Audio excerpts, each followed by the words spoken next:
I spent a lot of time in my life doing the right thing, but then that not producing the thing that was promised in relationship to my sexuality and women. It really sucks because I honestly feel like I missed out on some formative years. I'm going to pull from the Bible actually right now. There's a passage talking about bearing good fruit. And the idea of that is if you follow a path that is supposedly good and wise, you're going to reap the benefits of that in your life. Not that it's like, okay, you can never do this later. You can. But what spurred me on to a new path, the ending of my marriage was huge because I did all the right things. I did all of the right things to get me into the spot where it's like this should have worked. There's a lot of repression that I feel like I'm uncovering as I go on. And it was painful, but I think that pain is one of the biggest teachers in life. Doing the same thing over and over and expecting something different, that's insanity. Like you're not going to get that. So I just knew that it was scary. I knew that I had to do something else, kind of like reaching around in the dark. The worst things that happen to us can be used for good. I'm definitely a testimony to that. Welcome to the Amorata podcast with Marvin Allen and Justin Dodd. Join us for a journey through the art of love across the world, guided by timeless wisdom and lived experience. Wait, how are you, man? I'm doing well. Yeah, I'm ready to roll. Whereabouts in the world are you right now? And are you meeting women? And yeah, where in your dating hero's journey are you, brother? So a broad brushstroke. I've been living in Columbus, Ohio for most of my life. I did some brief stints in upstate New York and then in Milan, but mostly there. And so I'm in Brooklyn right now. I've been on a journey just traveling, trying to figure out my next move, my next spot. I just got to a point where I just I just knew that I just didn't want to spend any more time in the place that I was from, and just trying to figure out a place that I want to invest in the future, and just have a community and just be a part of that. Somewhere that I'm proud of. So I was in Chicago, then Philly, and then I was in northern New Jersey for a second, and then came over here to New York City. I'm going to finish up in Providence, Rhode Island, and go figure it out from there. But yeah, so I'm just trying to figure it out along the way. I'm no master, but yeah, I think just like trying to meet people, trying to connect. That's the thing that I care about the most in life. That and like, beauty, aesthetics, that kind of thing. Cool, man. So I'm hearing your introduction, and it sounds like you've left home. You're living in the wind. You're chasing that call of adventure in your heart, and you don't know where it's going to take you specifically, but you know you're on the journey, and perhaps that's all that. Yeah. I mean, that's more than most ever do. So I'm curious, what made you pull the trigger? We talked a bit before this call. You were saying your friends at home were getting married, that they were settling into what could be maybe the most wonderful thing ever, or maybe 40 years of prison, and something in your spirit isn't wanting to do that yet. So what made you pull the trigger as opposed to staying in one location, perhaps 5 miles from where you were born? They say the majority of people die 5 miles from where they're born. Yeah. What made you put yourself out there? And like honestly, Justin, that could be me. I mean, that could have been me. Just because right. Like I know that's the type of person that I've been for a very long time. Is like part of my story is just like I'm the firstborn, so I'm like do everything right, like be in line, like do the right thing kind of guy. And example. It's kind of difficult to say. There's like a lot of it is just like setting examples for my siblings. Like I have a younger brother and sister, and I also grew up pretty religious. So there's layers there of like trying Very to interesting. please, like trying to be a good boy. Like that's what I like that's where I kind of grew up. And so I could definitely see myself or could have seen myself going down a path where I just kind of stayed in a very safe spot. And I in the past I have chosen out of that. I've chosen to be like the safe option versus like choosing adventure. So I guess for me, what was the tipping point? There's a lot of different things that were kind of stacking up, and we talked before this call. A lot of my friends are getting married, having kids, kind of going down that route. I was dating a woman, a brilliant woman, in out of state, and we tried to make it work, going back and forth. I was thinking about moving out there. She was in Massachusetts. I was thinking about moving out there, and I just couldn't. I couldn't bring myself to do it. I mean, I just knew that it wasn't the right fit for me, and so I was already kind of primed in a place where I was like, well, I was gonna do this anyway. I was gonna like uproot my life and just start anew. And I was like, well, that's not really gonna work. But what if I just took this as an opportunity to, like, I already feel like I have some momentum here. Like, what if I just keep going with that and find a place that fits me? Like, the place where I grew up, it wasn't really ever really a great fit for me culturally or just like aesthetically. And I just knew that I couldn't waste any more time in the place that I was. And a lot of it too is just like mental. I mean, I just don't think it was producing like good fruit in a sense of like my mindset was just like feeling very stuck in life in a lot of ways. Like I'm sure Yeah. listeners can relate to this. And there's different reasons you can get there, but I just kind of felt like I was just hitting the same rut, and I was trying to like tweak different things, and I was like, no, you just gotta go nuclear and just send it. So I felt like I have these five different places I wanted to check out, and I've kind of narrowed down, and yeah, so I just decided that I couldn't keep doing what I was doing and expecting a different result. Like I love that you just left. You know that you felt something that was calling you, and you took action and you did something. Because a lot of times in my case it was also you spoke to that a bit, like the pain of living a life that is not aligned with who you truly are, and is not aligned with the idea or the vision of a life that you know is possible for yourself. It's somewhere out there. You don't know where. So sometimes as you did, it's just taking that first step and getting out there, and then you get all these new ideas and impressions, you meet new people, and it's kind of a step-by-step process, right? A lot of people want to have this plan of where they want to go, who they want to meet, and but the beauty of the thing is that you step kind of into this unknown, into this darkness, and you don't know where it's going to lead, you don't know who you're going to meet, but there's always someone is always going to be there to greet you in the darkness, as Zen likes to say. And I've had that experience personally as well.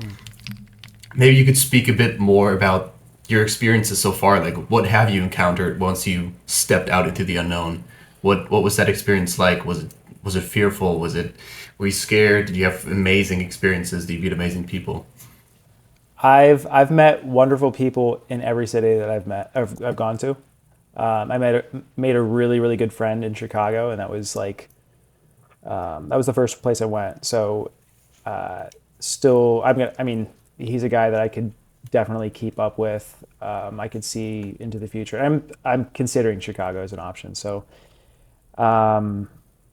yeah, I've met really lovely people everywhere I've gone. I mean, I guess the as far as women go, I'm still practicing. I mean, like that. A lot of this is just like Jordan talks a lot about like working on the inner self and like how you view yourself and like how that projects into the world and all of that. And that's a lot of what I'm working on currently or considering. So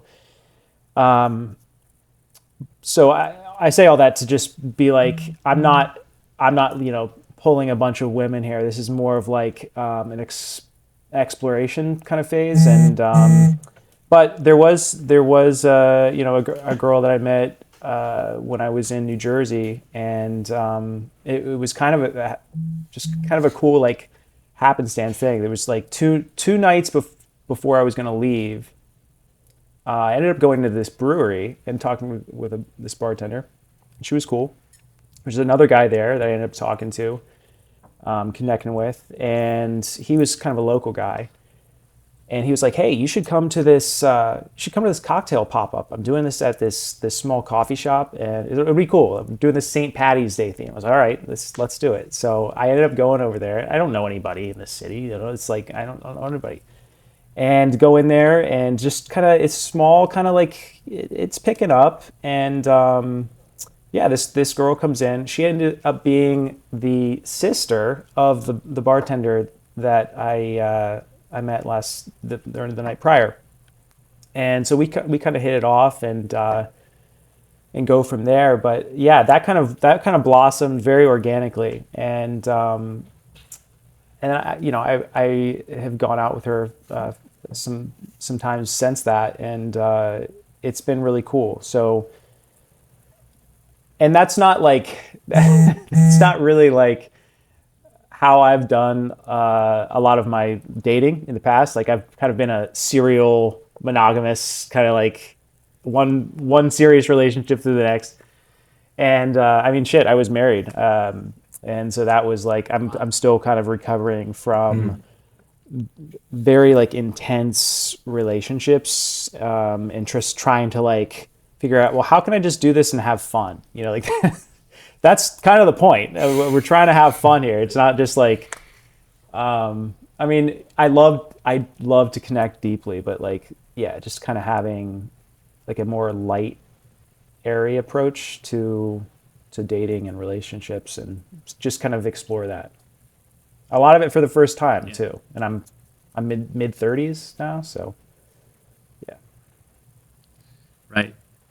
So a lot of things came up, and I'll tie some mythic ideas into this. One is a quote from Joseph Campbell. I actually pulled it up here when I was listening to you. He says, "Follow your bliss, and the universe will open doors where there were only walls." So that sense of you answering the call to adventure. You said you grew up really religious, right? And that was the norm in the family, in your surroundings, friends, community, etc., I assume. It reminded me of this quote from a guy in Amorati. His name's Andre. He wrote, "I consider myself to be Christian. I believe in Yeshua. I also consider myself to be a man who loves great sex with beautiful women." As if these things are contradictory, and you said you were married. And I wonder, what helped you break free from this serial monogamy of dating only to marry habitually, right? Like you were talking about, and to find your own meaning in a way, instead of adhering to what was thrust upon you from, I assume, birth and being raised in that kind of environment. What made you decide to go out as a black sheep, as the, Yeah. as the exception? Yeah. I'm curious.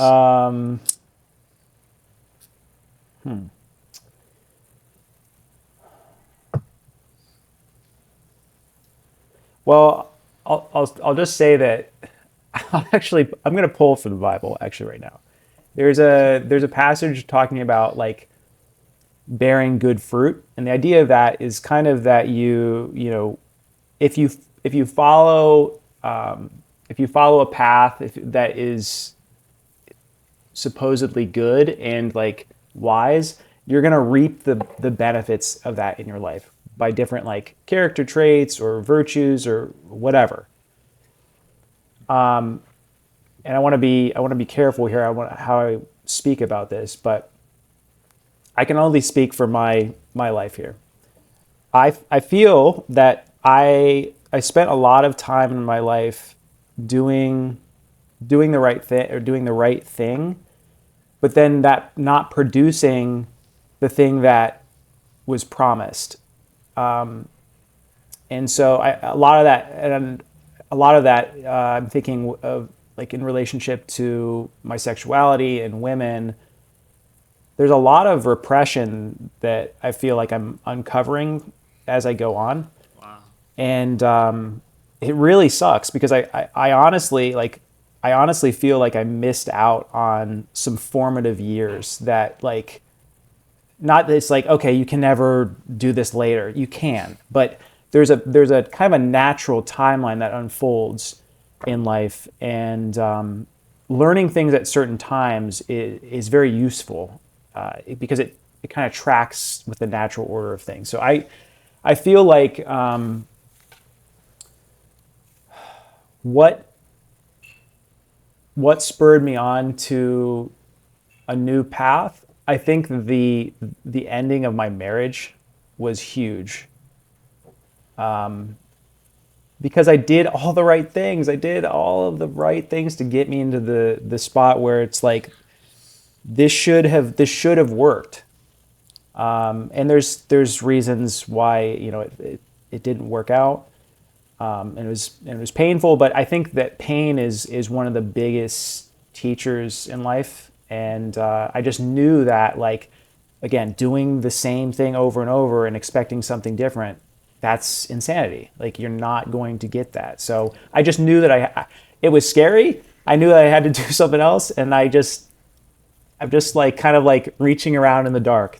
So it's a lot of what it can feel like. And then like having little successes along the way, which is cool. It's just like, okay, and getting a better, relationship to my body and my sense. Like I tend to be more described as like cerebral versus like I have embodied qualities. It's just like with certain topics or certain aspects of life. So yeah, that's a long-winded way to say like I just had to. Well, I'm hearing this, and Marvin, I would love your thoughts after. Is it sounds like you went the conventional route first. You tried it. You did everything you were told to do from being a little boy on paper. After you had a stable job, got married. This is what society tells you to do. This is what's meaningful in life. Until you actually deviated, took control of your dating destiny, right? You became the hero of your own love story, and that's kind of what you're searching for right now in this currently on the East Coast, but perhaps international next month in Bucharest, perhaps South America with Marvin and I in 6 months, perhaps expanding your horizons from Ohio, hometown, the known world, the ordinary world, into all your magnificent horizons, in the future. And I think you were quoting Einstein, I believe. Yeah. He was saying insanity is the definition of doing the same thing and expecting a different outcome. Marvin, Yeah, what are your thoughts? it was very inspiring to hear the story because it made me think of a lot of things. But when you said the thing about the fruit, like doing all the right things that society told you or religion, whatever, told you were supposed to do, and then not getting the results you want. So I have this idea, and I would love to hear what you think about this, Wade. That the most beautiful thing you can do is listening to let's say, an authentic desire that's in your heart. And it does not necessarily always align with certain societal ideas, certain religious ideas, certain expectations that your parents may have. But I have this idea that if it speaks so clearly to me in my heart, how can it not be true? And how could this beauty that arises from this truth not transform into something wonderful for my life in the future? That's kind of how I think about it. I would love to get your thoughts. Yeah, I've had similar conversations with a good friend of mine on this type of thing. I think that it's nuanced. I don't think that just because you desire something, it's good. I think that I think that you can desire things that are not healthy for you, but at the same time, it really comes down to like I think character and like being if you're coming to things with like a pure intention or like good faith, it's hard to like make tangible, but I think I'll trust that people understand what I'm saying. if you know, if you're not like bullshitting yourself, and you're really seeking, you're like, you really want to know. I think that is a better, it's a good place to ground from, to start dreaming into what you might want. And I think that when you're set in that place, I think that you naturally desire things that are probably going to lead to your flourishing versus self-destructive things, or just, things that are not really going to aid you in the long run. Maybe they're good in the short term, but yeah, I think it's, I agree, with a caveat. So being a seeker, just to add, because I like the term seeker, and I guess there's a way maybe to combine those things. There's a lot of norms and values that religion and society has that can be positive, a lot of traditions. But there also needs to be some room for seeking your own truth within that framework, perhaps, or perhaps not, perhaps outside of that. So I really like the idea of the seeker, because I think we all have that in our hearts somewhere. We like seek something, and that's a powerful image. Like Zan says, the student of life. If you're just a student of life, you're just a seeker. You just want to know about you. You're curious about your own life. Like, what is this? Why do I have these desires? Why do I want this? Why do I want this beautiful woman in my life? Why do all these kinds of things? Like, if you're just curious about it, it opens up like a whole new path. So yeah, Justin, what do you have?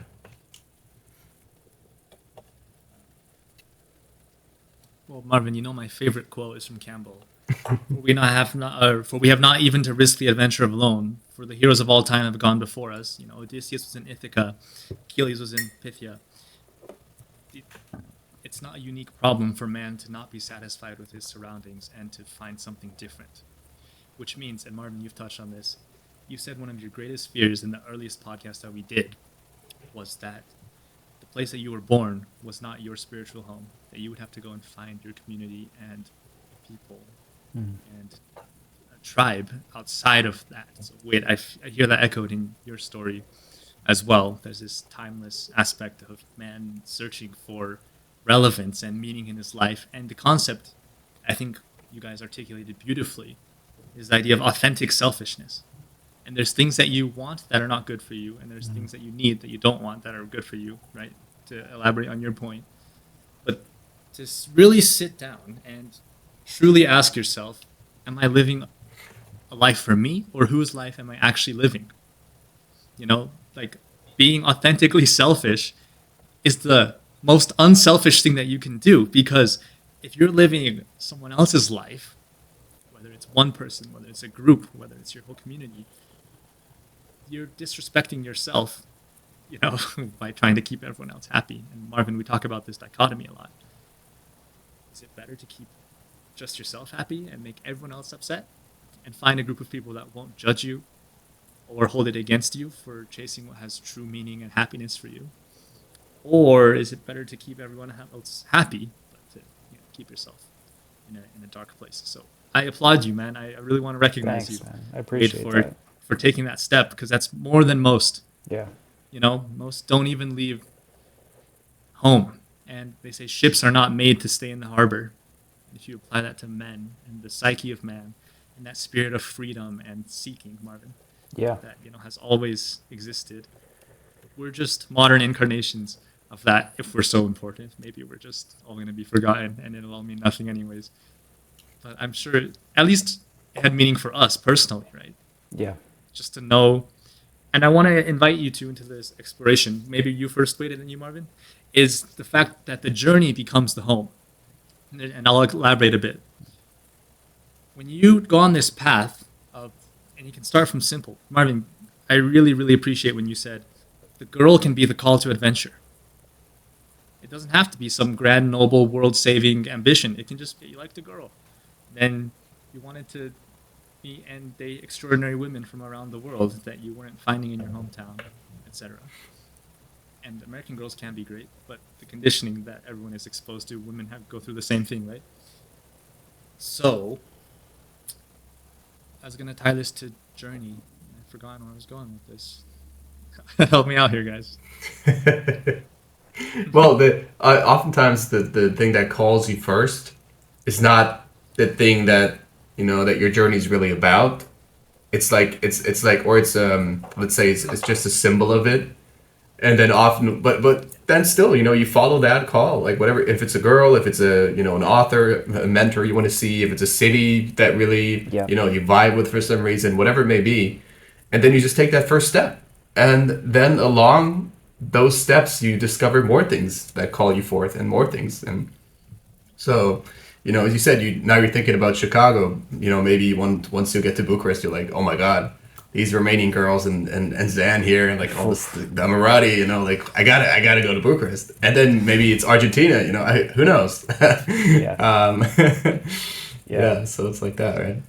No, for sure. And that is it. I mean, it's just saying yes to the next thing. I mean, a lot of this can feel overwhelming. I know I've felt that at points. Like I have a tendency to get overwhelmed with trying to figure out too much at once. And it's just like you gotta just do the next thing, and you can't skip steps either. Like you can't try to like circumvent. So you kind of have to go. You have to do what's like revealed to you in the next stage. It's like, hey, you need to actually be focusing on this thing. You can't like ignore that and be like, well, I kind of want to just focus on this. It's like you might be you might be like avoiding something that you might be primed to actually like really undertake at that moment. So that would be my challenge to anybody that's listening, that's feeling like they keep like coming up against that thing, and they're like, oh, but I kind of want to just like focus my energy. It's like, you got to do this. It's the next thing. It's like that is your next step, and it could be small. It could be a little bit more nebulous, but just move towards that. Just move towards it in whatever way. So for your journey, Wade, specifically, what did you do? Because I imagine you had smaller excursions, smaller tastes of freedom before you went on this more lengthy road trip that you're currently on, right? What were some of the very first steps? Because first we talk about awareness. You have to realize that you're not happy with your current situation. Yeah. But did you take like a road trip away for a weekend to a certain place, or did you just commit to changing everything? Renunciation. Kind of the latter. We talked about. I mean, okay. Kind of the latter. Yeah. But honestly, like I've traveled quite a bit by myself. I think it's a good thing to do. I think you'll learn some things about yourself. I think you also like surprise yourself in what you're able to do. But no, I for this particular journey, there was more of like I was just primed to be in a spot to know that I think I'm going to go move to where this girl is in Massachusetts, and that didn't really work. But then I was like, well, I'm still in this space where I could do that, and I feel like I feel like I can't. I was already planning not to be back in Ohio for the rest of my life. So like, what am I going to do with that? Like the pump is primed. Let's use that kinetic energy and go forward. So no, I didn't really have like I mean, there's bits in my past, like little journeys here and there, but I knew I could do this. Like I'm fortunate to be in a spot where, I work remotely, and I'm very fortunate to be where I am. So I was like, I don't know if this opportunity is going to present itself later. That's another thing. It's like things can pass you by, and you don't want to regret that. Like you want to be ready to like just say yes, however small. Wow, beautiful. Yeah, I would love to hear maybe. I mean, I assume you read Zan's book and Yeah. you went through the essentials. What were maybe some themes that resonated especially with you from his book, like the spirit of adventure, the beauty aspect, meeting beautiful women. What'd you like about that philosophy? I mean, I'm a beauty junkie. I love aesthetics. I love Yeah. transcendence. Zan's been talking a lot about that recently. Right. I think those two actually coincide, and I think one thing that has always stood out to me is there's moments of like I call it like aesthetic harmony where it's like the perfect sunrise and maybe you have this song on and like you're feeling a certain way and it's just like everything is working perfectly together. It's almost like a symphony of aesthetics. That's something that like I have been chasing for my whole life. Right. So relating that back to the Alabaster Girl, I think that getting a vision of women in just how Zan describes certain interactions in that book, it's just like it's a feeling of awe. It produces awe, and I think that's we've all like been at that place where like you run into this woman and just like how are you that like how does this even exist? You know, like it's overwhelming, and it's just beautiful. So I think that really hit me.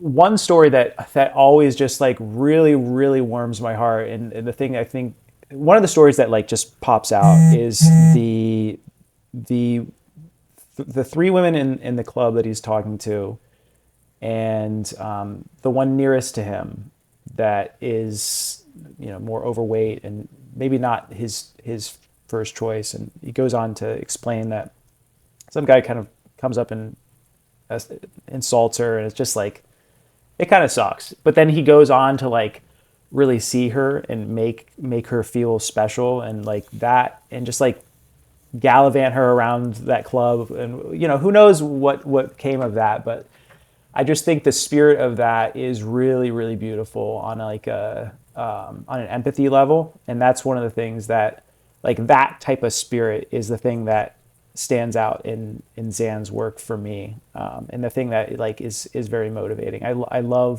I love to see people, and I love to get to know people, and then for them to feel seen. Like so, yeah, So I have to ask you, Wade, are yeah. you still religious, or have you stepped away from that at all, or No, kind of it's situation? hard to say, man. I am not Sure. I'm not practicing anything. I kind of just feel I'm not I'm not atheistic. I'm not religious. Agnostic slash there's a new term called non-theistic. I think that may fit. I kind of my overall sense as far as like God goes is like I think that to even ask the question of whether a God exists is kind of beyond my computing power. Like I'm trying to run like Photoshop on like the first personal computer. It's like I don't know how to answer that. I don't know. It's just like it could. I don't really have a great way to assess that. So that said, like I've seen some like kind of like freaky things that it's like, well, I don't really have a great explanation for. So it just puts me in a it puts me in a conflicted space. I tend to with that topic I tend to be try to just like keep as much humility as possible because I really just do not know how that works. Yeah. So yeah, Maybe we'll never know. So here's why I asked the yeah, question. I appreciate the transparency and the candor in the response. When you were talking about aesthetics, Suzanne in an interview with Erica Angelo said, "Beauty is the voice of the Holy Spirit speaking." Now, I believe that you believe in transcendence and this idea of aesthetics and transformation. And there's a quote from the Alabaster Girl that I pulled up here because you inspired me to remember this quote. It says, "For a true lover, every encounter with women is a chance to see the beauty in them, to uncover it, for it is already there, discovered again in his presence. And wonder of wonders, it is reciprocal, But like magic, or perhaps design, the transcendent beauty of women is the only thing that can inspire men to great things. The only thing that can make men feel truly alive. So there's this aspect of, you could say, does God exist? And you could make an argument, oh, God exists because look at a woman. How perfectly is a woman designed for a man? You know, you could say. People will have their own theories. But there's this aspect of like, what really matters in life. Um, and how many men go through from cradle to grave without truly understanding what their relationship to women was, what their role to women was, and they go from relationship to marriage to relationship, and they never dated 3 girls, 5 girls in their life, and they never got a clue of what it meant to be fully expressed in their own masculine lover kind of way. So I'm curious, I want to hand it off to you guys. What do you think about this idea of man needing to explore his relationship to himself, of course, ultimately, but women is like a great call to adventure. It's a great entry point. It calls him forward from the ordinary world. You know, what do you guys think of this concept? Yeah, go ahead, Wade. You got something. I mean, yeah, it is. It's undeniably an entry point. It's so fundamental to us as men. It's like it might be one of the most fundamental things. Like, okay, a species needs to keep being a species. So how are we going to do that? Like, you need to procreate and you need to figure that out. So if you didn't figure that out in the past, like, you need to get on a track where you can figure that out, because otherwise, like, the species is going to die. So from like a very like basic point of view, it's that. It's also, and I've heard guys talk about this as well, of just like how a woman has this ability to really cut to the core of like who you are and what you're made of, and like really like parse out like, okay, are you man enough? Like, can you enter into this space and show up fully, and like you're tested. It's a great test.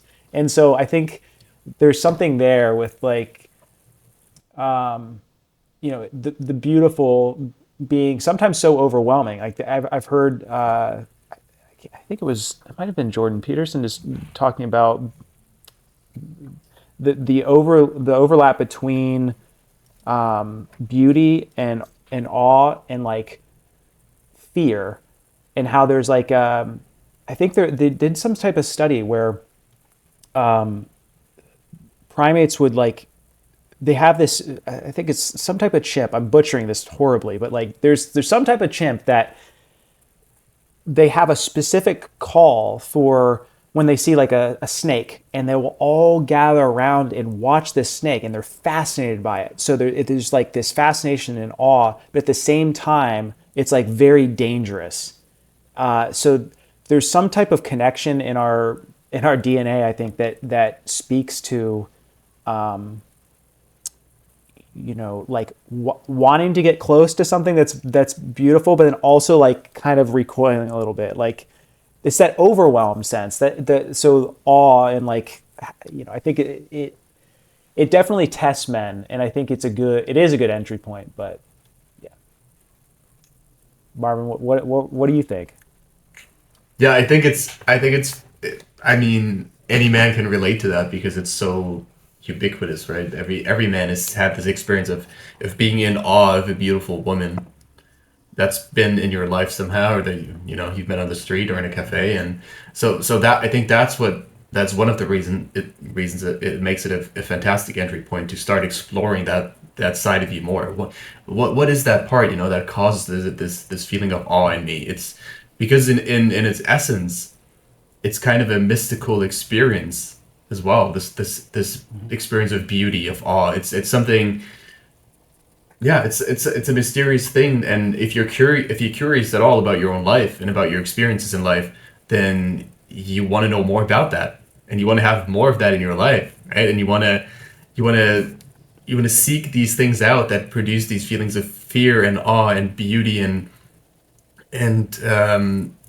I think if you're a true seeker, then you're not going to stop until you figure out, until you figure these things out or have more of these things in your life, and then you started this journey and you realize, oh man, there's so much more. There's so much more. The more you go on the journey, the more things you realize that there are in life, and you find other things that produce awe and beauty, and maybe eventually you get to a point where only think about transcendence, or as Zan is currently in his space. The ascended master. Love affair. Exactly. Yeah. But as a good friend of ours likes to say, there's great beauty in a sunset and also in a woman sitting on your face. So there's a duality of many things in life, and yeah. So yeah, Justin, go ahead. Shout out Stan. Shout out to your good friend. Yeah. The writer of this generation. Oh, yeah. So that's very interesting, because why do men do anything? I think of rock stars, and I think of Vince Neil from Motley Crue especially. Do you know why he became one of the greatest lead singers the world has ever seen? Just because he wanted to bang some girls. That's the only reason he wanted to be a rock star, is because he just wanted to get girls. He wanted to be good with girls. He was not good, so he became that to get girls, and he had many. Or do you think of the Taj Mahal, or anything that men do? You buy a TV, a car, a nice house, you build muscles, you get tattoos, you do whatever. Just for what? So that a girl might like you more. I think men are quite simple in that way. And the truth is, as you've developed your mythic self-expression, as you go on this journey and find meaning in the process by changing the narrative of your life, you realize you don't need all that. You don't need all of those things that society tells you are so externally important. Because as soon as you've traveled the world, as soon as you've learned languages, as soon as you've dated women from every culture, as soon as you've had a gun held to your head, or you've messed with the wrong person at the wrong time situation, you realize you're good enough. Like, you know what? I did all that stuff. I've seen a lot. And this is how older guys get girls, for older guys listening. You say, you know what, girl? I've seen so many things in this world. I have a lot of life experience. What could you possibly show me? It's not manipulation. It's just the simple truth. And guys think their age is a setback. Oh, I'm too old. I'm too fat. It's all in your head, right? And so that aspect of journey is that external travel, but that internal transformation.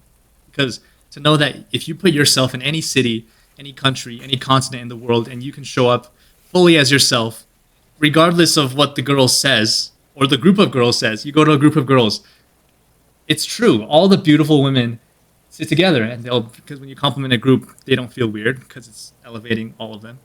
And then you say, let me close my eyes. Wait, let me imagine you guys are my harem. Really quick. Oh my God, God does exist. And then you say, wow, you girls look beautiful, and you walk off. You can develop these skills. And so for the guy that's in his office that hates his life and hates himself and wonders why women don't like him, probably because he doesn't even like himself. I don't mean to preach. This is just, you don't know how deep the rabbit hole goes and in what particular way, because all of us have unique journeys, right? But you have to go to find out. Otherwise, you'll be old and on your deathbed wondering what could have been. So let's say like something bad happens and we all die tomorrow. Well, at least we went and tried, when we could. Yeah. At least we had that, right? So there's that sense of journey and subsequently transformation. So in a way, I'm excited for where you're going next, Wade. Thanks, this is quite inspiring. Yeah, for because who knows?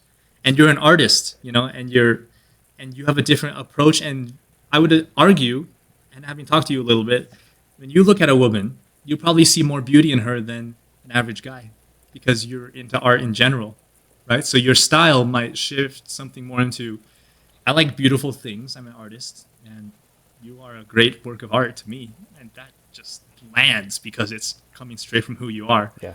As opposed to, I'm a pirate. I say, come aboard my pirate ship. It doesn't matter because it's who you are. Yeah. So I wonder, Marvin, you're a bit of an artist too, and I wonder if you relate to this concept, Wade, of Zan says you have to create your life like a work of art. You have to consciously create it. Otherwise, you will be polluted by the perhaps well-intentioned, but not the absolute best for you ideology and things of other people. So, what's the question I'm trying to ask? Marvin, help me out. Like this conscious act of self-creation. Yeah. Yeah, I love that. I That's what mean, separates. maybe you Right? have some ideas, Wade, because that I really like that concept of consciously creating your life in a way that's maybe to you aesthetically pleasing, especially since you talked a lot about the aesthetics of beauty. Yeah, I think that you do. Well, I mean, what's the alternative? It's Well, reacting, take what letting, we get, right? Take what society yeah, gives you. And Yeah. Let yeah, life happen to you. yeah. And I think for it also is difficult. And I can speak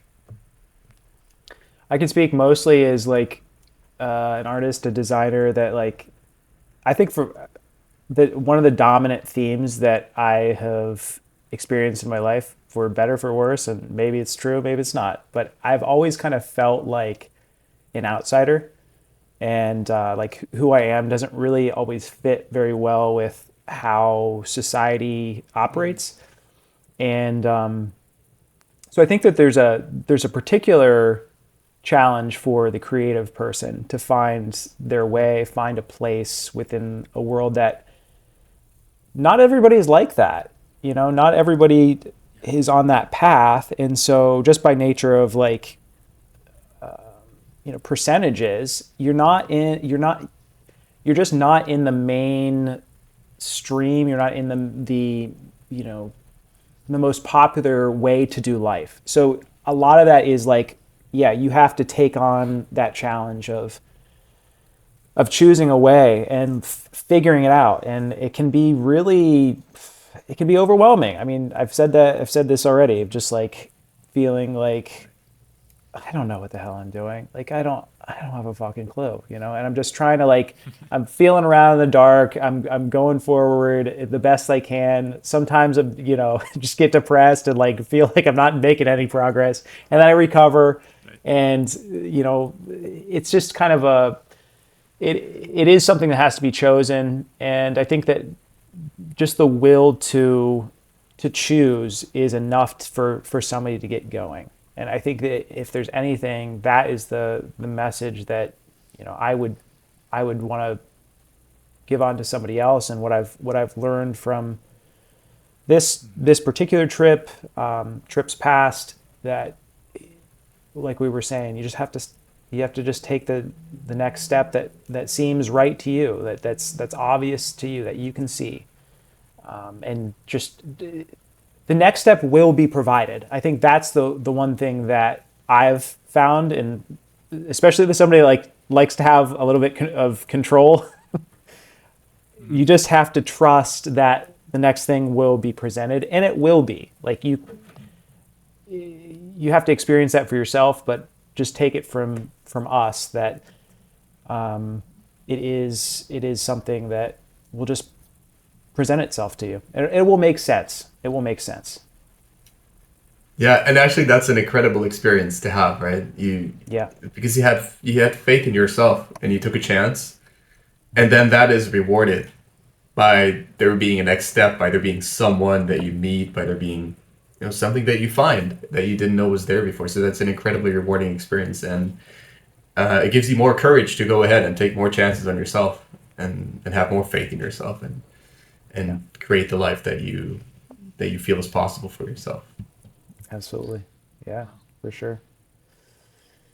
Yeah. This is very interesting, Wade, because I'm thinking about the story you told earlier. And so you had been divorced, right? And maybe it was like a reality shock. It was like a long, dark night of the soul, probably. But I don't hear any sort of complaining or any bitterness because it seems like you've taken that and turned it from what could be a thing that just shuts man off completely and lived into a life of desperation that he doesn't know what to do about, into the stepping stone into your greatest phase yet, arguably. Yeah. Right? Yeah. You transformed that bad experience into perhaps the greatest thing that ever happened to you. Yeah. As difficult as that was, I mean, God, that was just, I didn't realize that I could suffer that much. Like I didn't realize like how far down I could get. Like I'm kind of a emo, melancholic guy. Yeah. It just is kind of a default, but like this was definitely a new low. But I felt that I just committed to feeling all of the pain and the suffering and the processing that with friends and therapists and just going through it. And yeah, if you I remember praying about that. Like I was I was actually on a part of what really helped me was a very very large dose of mushrooms. And I remember praying during that time of like, let this experience be used for good. Like, let this be a gift to other people in some way. Yeah. And just having that intention of like, this is terrible, but I'm going to learn something from this. I'm going to get through it. And then like just hoping that it turns into something that can be given away. So yeah, it's if any of our listeners are really struggling with anything like that, definitely get help for sure. That goes without saying. But like it, if you let it, the worst things that happen to us can be used for good, and I wholeheartedly believe that, and I'm definitely a testimony to that. So Right. yeah, you got it. And it's inspiring. That's really cool, man. Thanks. Because you hear about amor fati from Nietzsche, right? Not only Yep. to endure what happens to you, but to love it. And Zan says the same thing in a different way. Everything and everyone prospers me now. It's the same truth, right? Except the difference is you've gone through that transformation. It's in your body, it's in your lived experience, as opposed to reading about a Stoicism book one time and knowing it conceptually. But you've lived it and hence are transformed by it. So Yeah. interesting. Yeah. Yeah, really interesting. Yeah, Yeah. like yeah, go ahead, go ahead. No, I was just agreeing. Go ahead. Um, I had this idea when you were talking about the art, let's say artistic life, and I thought about this. I thought about the idea of the artist being kind of a medium between something divine, let's say, out of this world, and the physical world that we live in, and the artist is kind of the medium that brings it kind of flows through him into a painting, into a sculpture, into a piece of music, and the creating your life as a work of art kind of implies that you become, I guess, what's a good way to say it? If you have a better way of saying it, let me know. But like I'm thinking about how you kind of let life flow through you, and through this process create the life that you're living at the same time. So you kind of become an artist of life that way, and Wow. I don't have a good way to describe it. I feel like I'm missing some words, but I would describe it if you kind of get the as idea, yeah. revelation. Like that's how that. Whenever you feel like something you've gotten something, like where did that come from? It's revelation, and so you let that come into you wherever the hell it comes from, and then you live it out. Actually, the way that you're describing artists is the way that historically they've been thought about. I mean that they were the link to the divine, and through many different cultures over time, and that has changed. And Zan Zan loves to harp on that one. But yeah, it's it, man. I think it's revelation. Yeah. So in a way, that almost sounds like, not to get too spiritual, but this idea of, let's say the artist channels the divine. He puts the divine in words that people can see and access when they wouldn't have been accessible, right? Whether, and all the greatest artists don't take credit themselves. They just say, I had this muse and she channeled and awoken something in me. And I think Joseph Campbell, Picasso, all of these guys. Michelangelo says, I saw the angel in the marble and I carved until I set it free. That's not necessarily about a physical piece of marble, even though he did. It's about your own life. And Marvin, when you said an artist of life, what a phrase, man. Like, think about that, man. Instead of just being some animal, you're, like really channeling the divinity within yourself. This is sounding woo-woo, but there's a sense of they were more than just people that fuck and eat and sleep, and like there's some Yeah. sort of consciousness or some realization, and that perhaps enhances your life experience by having that awareness, maybe. Yeah. Just to view each interaction with the woman as a artful encounter, as a symphony, as a painting, as a sculpture, right? Like a masterpiece. Like, wow, look, girl, when you're old and wrinkled, and you're still, I don't know, maybe your penis still works. Wow, girl, what a love story we had. What a masterpiece we wrote. How different from a normal, boring experience that most people hate, in their lives. Obviously, that's a very high-level concept, and one added contrast. In the bar, that's probably not what you're thinking, right? And I think that's where the Ars Morata philosophy gets a lot of criticism, is it's so high-minded, beauty, transcendence, that you neglect the beauty of a woman sitting on your face, of her ass being in the air in front of you, which is also beautiful. Yeah. Which is also beautiful, right? So there's a very down and dirty aspect of beauty as well, which I think is neglected in the discussion. Yeah, I mean, but to that point though, that's the main thing that attracted me to Zan and just the guys is like, I think abstractly. That is my default. Sometimes to a fault, but it's like where I ground from a lot of the time. So, it's inspiring to hear like poetry versus just like writing out this is exactly how it happened, like capturing or here's an instruction manual on how to what to say to a girl. It's like, okay, like I don't really have, I kind of started figuring out I need to figure this out with women and stuff, and then I found different YouTubes. I was like, all right, there's something here that feels a little rote, or I'm not that guy. I'm not that guy. I'm never going to be that guy. Right. I'm this guy, which is more of like sensual, kind of like head in the clouds sometimes, maybe a little bit idealistic. And I need something that frames it in that way. So I think it captures what you just described, Justin, is like it captures more of, I think, the actual reality of life. It's like, yeah, there is the practicals of like, okay, yeah, like you're getting physical with someone. Yeah, we get that, but then there's also the layers that are above that I think really ground us into our humanity, and then like the divine and awe and all the things we've been talking about. You have to have it has to be a holistic picture. It can't just, in my mind, can't be just like an instruction manual. Well, that's funny, man, because a lot of guys that come to the Amorati are recovering pickup artists, recovering red pill, because they come from the technical, the formulaic side, from the disembodied side, and they realize, fuck, like even if they got results, physical, lots of women, whatever, what was it? It meant nothing to them because they didn't.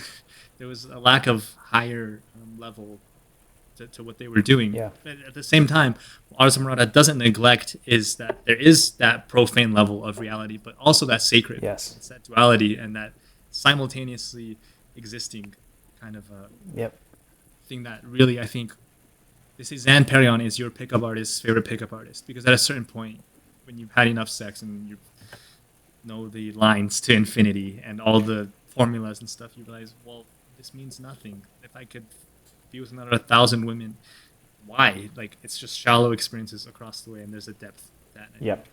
Ars Amorata is not the most well-known philosophy, but it is the deepest. So I think anyone that has a sense of inquisitiveness, of introspection, of viewing their life as a journey, as a masterpiece, is naturally drawn to the Ars Amorata philosophy, which is interesting to think about. How long ago did you come across Zan, and who were some of your mentors and influences? I know you read the book The Alabaster Girl, but what was the timeline for your dating heroes journey? Yeah, well, a lot of this kind of kicked off after, so this was like, what was that? 2022, I got divorced, and I knew, I had to figure something else out. that was also, that period of time was also very, I guess, tumultuous, and it was kind of a revolution as far as like my spiritual life as well, because I didn't really have any more energy to put to something that was, things that were not working, those dropped off really quick. So all that to say, I kind of got started on this path of like, I know that I kind of suck at this and I need to get better. And so I think I came across like some different, YouTube videos I was talking about. I came across James Marshall, which, I respect those guys. But I didn't, I mean, even that, like there was something, I think it was through, maybe James had interviewed Zan. And then I was like, oh yeah, I'm tracking with, I'm tracking with this guy. I know exactly what's happening here. So, wow. And then the rest of it was history. I was like, I'm buying the book. I'm diving full force into this. And a lot of it's just been like stumbling forward from that point and trying to not like get too much in my head about it and like beat myself down. So, yeah. I think it really sounds like every great story. Sorry, Marvin, I'll hand it to you right after. It sounds like every great story in history there's a point of the darkest, lowest point, and you reinvented yourself and you came out infinitely higher than what you. If things had stayed stable, you might have just tapered off into a mediocre survival. But then that worst led to the highest high, which is still going higher. Yeah. Every day. Go ahead, Marvin. Yeah, it's funny that a lot of Amorati, I think, have this experience where they feel like they've been looking for something for a long time, and then they hear Zan speak, or they read the book, or whatever, they hear the podcast, and like, holy shit, like that's it. Yeah. That's it. Yep. Right? That's what I've been looking for. Yep. It sounds like that was your process as well. Yes. Yeah. And I tend to be pretty good at this, like finding like exploring the space and like figuring out what's the apex, like what's the, I can hone in on it's a skill that I have. And so I'm just very thankful that I came across Zan and Jordan. Have really come to love his perspectives, and just the whole crew. It's beautiful to have guys that get it. And if you've been listening to any of the Amorati stuff, people are always talking about that, is people who get it. And it's like, it really is that. It really is like a brotherhood that people just, it's not, you don't have to like, you don't have to explain it. People already know like your stance, your love of women, your obsession with aesthetics, and just like getting caught up in it all, or just like down and dirty and like, let's fuck, like there's different layers, but it contains the multitude, and there's something really, really beautiful about having people to connect with, other guys to connect with on that. Instead of, oh, you weak simp beta male worrying about a girl, kind of, which is, you could say, the majority of the level of discussion in society. And there's always a touch of gratitude, and it's part of why we do this podcast, because we think, what if, Marvin, what if you hadn't, Wade, what if I hadn't come across this message 7 years ago? Where would we be now? Would we be some jaded, red-pilled, hating women, hating our own life, so there's a deep gratitude. I can only speak from my own experience of having found this message, and it makes you wonder how many sincere guys are out there that have lost hope because all they see is doom and gloom. Yeah. And don't know that there's this beautiful, inspiring, good message of healthy masculinity, you could say, for men that's out there. So that's why we're kind of trying to spread the word as well, to put it at meta level, and why we do a lot of things. Absolutely. Yeah. Hopefully we can inspire at least one person, at least one man too. At least one guy. Yeah. Maybe more. To do this podcast. Yeah, exactly. Maybe 10,000. We'll see. Yeah. So then, in a way, I'm curious, how have your relationships to the people around you changed, Wade? Who do you spend time with now? Are you more of a wanderer? You make friends wherever city you go. Yeah. You met the bartender's sister who you were dating, and like, what kind of company do you keep now? Because you left the old friends and situations and things behind. Yeah. I imagine. That's another thing I'm learning along the way. I can talk to pretty much anybody, but it's as far as like finding the depth of connection is the thing that like re-energizes me and like propels me on and inspires me. And so like I talked about that the one guy I met in Chicago, like I still keep up with him on the phone. And yeah, I've just tried to like connect with anybody that's willing, and it's usually just kind of chance encounters at going to a bar or a restaurant, or just like out on the street. I tend to have like a pretty open posture towards others, and I think that scares people in New York. So so it's definitely a challenge. Like regionally, it can be challenging. But I honestly just I have more acquaintances right now, and that can be kind of lonely for me. But I'm confident that once I figure out which spot feels most true for me, that I'll make good friends and figure it out from there. But yeah, it's just it's more of a transient life, and that I think that uh, previously I think the thing that makes me feel most at home is like having routine and like structure and a sense of place, and it's something I want eventually. It's just like Mhm. you have to go through the journey, or maybe that is part of the journey. But Right. yeah. Well, so I mean, I would like to invite you to come travel with us to South America. Thanks. I sense a kindred spirit in the discussion and the conversation. Yeah, And I'm sure that would I be an mean, if you adventure. guys are hearing value and this is interesting and meaningful conversation to you, the listener, like it's so much better in person. It's just impossible to describe the difference of Yeah. being at the forefront of your masculine capability versus seeing it on a YouTube video or listening to it on an audio podcast. There's a sense of once you see it, you can never go back. I'll speak for myself. I could never go back to that academic job proper way, having tasted a sense of pure freedom and bliss. And I imagine maybe it's the same for you guys. Just to get a glimpse of that even one time, not just one time. Now it can become your whole life. You just have to take that first step, as we Yeah. always always talk about. Yeah, there's certain So experiences that I make know you you mentioned. another man, make you a different man.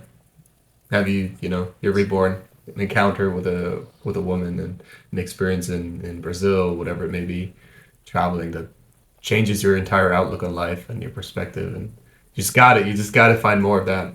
And it's like yeah, can't help it. Until Anyway, and if we fast forward to the end of the journey, what made Zan stop traveling is he reached Romania. He found out that's where his ancestry was from, and the spirit in him didn't want to travel anymore. He just stopped. But if you have that in you, even a little bit, you should go and pursue that. There was something you mentioned. You said you can talk to anyone now, essentially, right? Was it always like that for you, or what kind of journey did you go through to get to a point where you felt worthy enough or good enough to Yeah. talk to a stranger in New York, for example, where you're Um, at now? What I was that process like? actually this is a gift of growing up within the church. So like Okay. one of the main things is like hospitality, and just like everybody is invited. Mm. So Right. you run across a lot of different people. I mean, there's like more normie mainstream kind of people. You have like some artists, some freaks, that kind of crowd that comes around. Then you have a lot of people that like feel like rejects for one reason or another in their life. And so I have just grown up being instilled with like the value of engaging and seeing like everybody. And I come from, my mom's Italian, so I have that as well. It's like we were always having people Yeah. over, big meals, that like just holidays were always like very vibrant. And she's a queen of hospitality, and our household was always like that growing up. So I think I just acquired it over many years, and I just honestly find people very interesting, and I honestly want to know what they care about, what they're thinking, how they think about things. Yeah, and just Okay. yeah, I just want to connect. I mean, I just get a lot of joy out of just connecting and like just doing this. This is beautiful to me. This has been great so Yeah, far. I mean, let me ask you a follow up yeah, question, because a lot of guys that are in the Amorati that we've talked with, that we spend time with, they're very social, and they talk to a lot of people, but like it's from the neck up, or even if they talk and are very social, right? So what's your relationship with desire been like? Like, did you have any sort of religious sexual shame oh growing up that you had to overcome, even if you were social? yeah. And like, because that doesn't necessarily mean you Still overcoming that, how man. to. Like, Right, absolutely. right, Like, okay. I think it's just becoming more and more aware of that. Like, why am I getting so in my head and like tense? Or like I'll have this thing where it's just it's kind of like just like disassociation. Like I'll feel kind of like I'm floating. Like it's just kind of like this cloud. And so no, I'm not like cured from that or like immune. It's just more of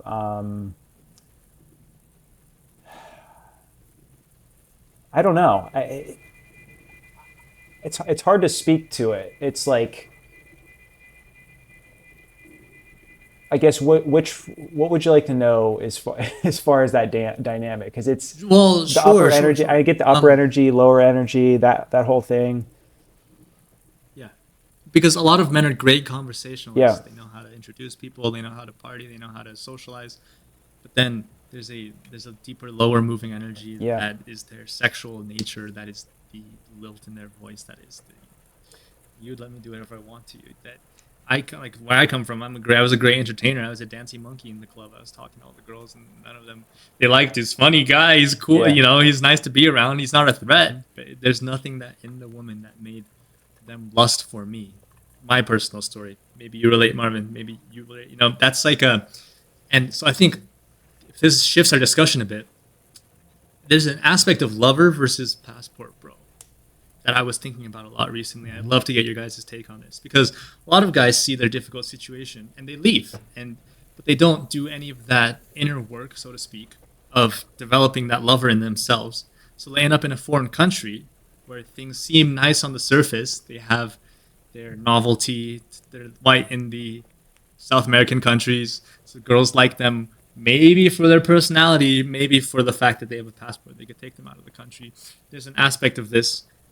There's also that development of that desire to bend the world over. That I mean, they don't teach that in schools in Western society. Yeah. Germany, where Marvin's from, Utah, where I'm from, Ohio, where you're from, right? There's none of that. So, how has your journey been in that regard? Do you feel like you've developed a better relationship with your desire since hitting the road and since joining Ars Morata? Because that is something that you have to go and find your own knowledge Yeah, man. in a way. That is, I think that's one of the main. I think as I go on, it's like you uncover different layers to that. You're like, whoa, I didn't actually Yeah. realize it was.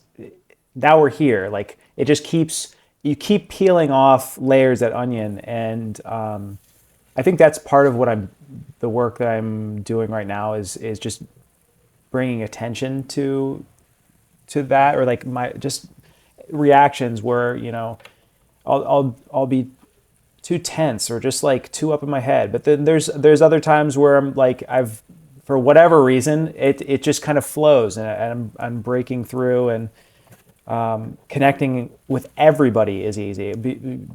Whoever it is, and like I think the thing that I'm kind of soaking in right now is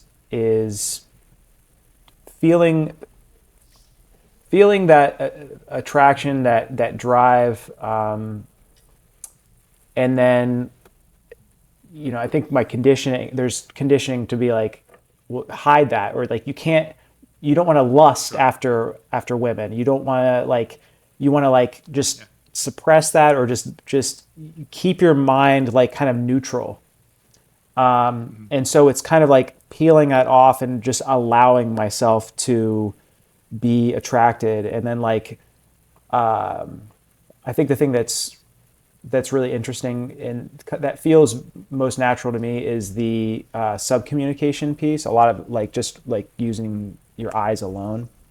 Like there's women on the subway that I've connected with in that way, and like it's really beautiful. I didn't say a word to them, like there's things like that. So it's not necessarily linear, but I think that one of the things that has helped me is just to be like, women want this. They want you to like express. If you like her, okay, express that. Like versus like there's some along the way. There's something that I picked up of like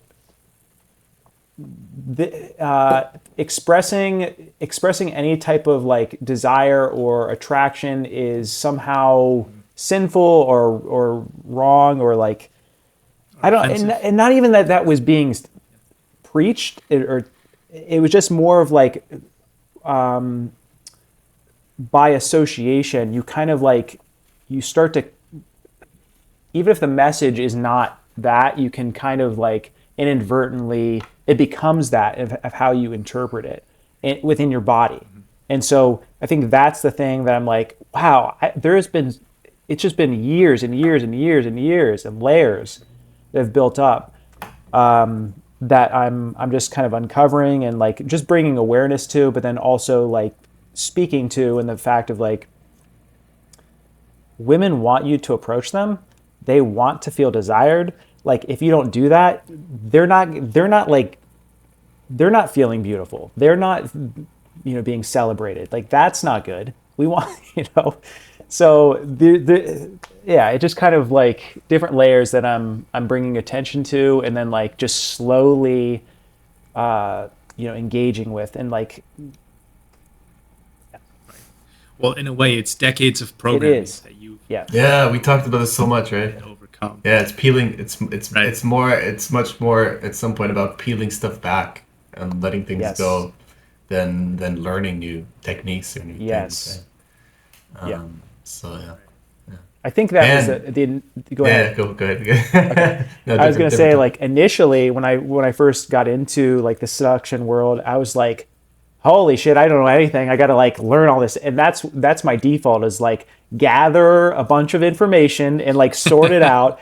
But actually, what I think the longer that I've gone on, I'm like, actually, what you need to just return to simplicity. That is what you're good at, and you need to like rip these things out of you, like let them dissolve, and like by bringing your attention to them and just like speaking to those things. And that's really, I think, where the hardest work is. It's not pushing through there's a time to like, okay, I'm gonna like do something anyway, and kind of push through that initial resistance. But I think there's another instance where that resistance is actually much deeper, and you need to address that underlying programming, dysfunction, whatever, or else you're gonna keep hitting up against that, and it's not really gonna be resolved. So I think that's the thing that I'm understanding right now, is like stripping things away, unlearning things, versus like piling more knowledge. It's like, we don't need any more knowledge. It's enough. Yeah. Exactly right. Exactly right. Yeah. Yeah. Man, Justin, I was trying to remember Jeff's question. I'm blanking. I'm blanking on it. We have a tradition we established in the podcast where the previous guest gets to ask a question of the following guest, and he doesn't know who it's going to be. And I think it was something along the lines of, what's holding you back, or what's holding you back of taking the next step, or it was something like that, right? He phrased it a bit differently. Yeah, I think you have it. I think you have but I it. think it was something. What's holding you back, and why is it holding you? Like, why is it holding you back Yeah, well, it was something like at the that. current So point? we gotta If we can we gotta be if I more can add an prepared. evolution to the question, sure, yeah, we should know this, but I think that is the essence of it, and I'll add a dimension to it. So, what is currently holding you back, and what is on your current masculine edge in your exploration with your relationship to women? I think it's exactly what we were just talking about. What's holding me back is Okay. me. What's holding me back is mindset and you know beliefs and like just overall programming that it's just not it's never really served me, but I've believed it for so long that it's become a part of me, so I have to like that I am my own challenge because there's certain times where for whatever reason that programming isn't running, that script isn't running, and it just works. Like it's very easy. So I think there's some it's like the idea of like taking your glasses off and like cleaning the lenses. Like there's something about like what I'm looking through is not serving me, and then uncovering that and cleaning it off. So I think it's that what I'm working on as far as my masculine edge. I think it's just getting more in touch with my desires. I think that for a long time, I've just become kind of numb to. I think through disappointment and just like things kind of like not really working in my life. It's kind of hard to like keep keep hoping and keep like going forward. And so I'm trying to get back in touch with like possibility and like feeling into what do I really want. That is a challenging question for me. Like Zan's thing about like sitting in the morning, like who am I? What do I want? That's very hard for me because a lot of my life has been like what do other people want, or like what makes sense, what's like the best thing to do here, and like using a lot of like head but really like what do I crave. You could ask it that way too. So yeah, that's just getting back in touch with myself and what I actually feel and want. Great to hear. Yeah, that question will lead you So then, places. what is your yeah? Well, that's perhaps the only thing that matters at the end of the day in terms of how you want to consciously create your life. Yeah. What is your question to the next Amorati? And also, what would you say to your 18-year-old serial monogamist before you went on this Oh, journey, that that self, boy. knowing what you know now? And the question for the next Amorati. Well, I guess what would I say to my middle school, high school self? So many things. I think one, it's going to be okay. It's going to work out, and you don't have to you don't have to try so hard. You don't have to